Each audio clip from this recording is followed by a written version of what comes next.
এখন প্রশ্নটা যদি এরকম হয়ে থাকে যে আপনি ব্যাংক থেকে মনে করেন 50 কোটি টাকা আপনি ঋণ নিয়েছেন, তো যে ব্যক্তির 50 কোটি টাকা ঋণ নেন তিনি কিন্তু একসাথে শোধ করেন না, সাধারণত পার মান্থ অথবা পার ইয়ার আপনার শোধ করেন। তারপরেও কিন্তু তার কাছে উদ্বৃত্ত টাকা থাকে। যিনি 50 কোটি টাকা ঋণ নেন তার কাছে 50,000 টাকা বা 55,000 টাকা থাকে না, বিষয়টা এরকম না।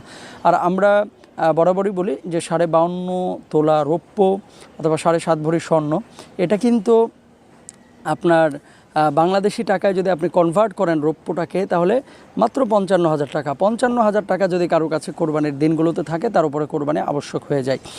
এখন ঋণগ্রস্ত ব্যক্তি মনে রাখতে হবে ঋণ পরিশোধ করাটা বেশি জরুরি নাকি কোরবানি দেওয়াটা বেশি জরুরি। প্রথমত হচ্ছে যে আপনার ঋণ পরিশোধ করাটা বেশি জরুরি, এখানে ভুল বোঝা যাবে না। ঋণ পরিশোধ আপনাকে করতে হবে, কিন্তু ঋণ পরিশোধ করার পরে যদি নেশাব থাকে তাহলে আপনি কোরবানি দিবেন, আর যদি নেশাব না থাকে তাহলে আপনি কোরবানি দিবেন না। কিন্তু এখানে কৌশল অবলম্বন করে অনেকেই আপনার আমি ঋণগ্রস্ত, আমার কোরবানি দেওয়া দরকার নাই।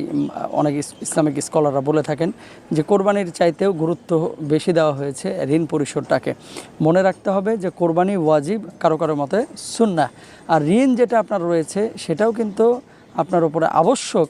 আল্লাহ সুবহানাহু ওয়া তাআলা আরোপিত করেছেন আপনার উপরে যে আপনি যেহেতু এটা হকুল ইবাদ, বান্দার হক, এটা যদি পরিশোধ না করে আপনি শহীদ হয়েও মারা যান, তারপরে আল্লাহ সুবহানাহু ওয়া তাআলা কিয়ামতের ময়দানে আপনাকে ধরবেন এবং আপনার আমলনামা থেকে নেক কেটে তাকে বুঝিয়ে দিবেন। এরকম ঘটনা বর্ণনাও আমরা দেখি।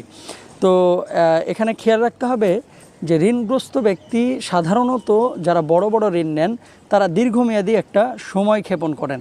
তো তাদের কথা হচ্ছে আপনি এই মাসে যে ঋণটা দিচ্ছেন বা এই কিস্তিতে যে পরিমাণ আপনি শোধ করছেন, এই কিস্তিটাকে আলাদা করে বাকি যে সম্পদগুলো রয়েছে এই সম্পদটা দেখবেন আপনার নেশাব হয় কিনা। যদি নেশাব পরিমাণ অর্থাৎ 55,000 টাকা সমপরিমাণ অর্থও যদি আপনার কাছে থাকে তাহলে আপনার ওপরে কোরবানি আবশ্যক, আপনি কোরবানি দিবেন। এখন আরেকটি বিষয় রয়েছে, সেটি হচ্ছে যে আপনি ঋণগ্রস্ত আপনি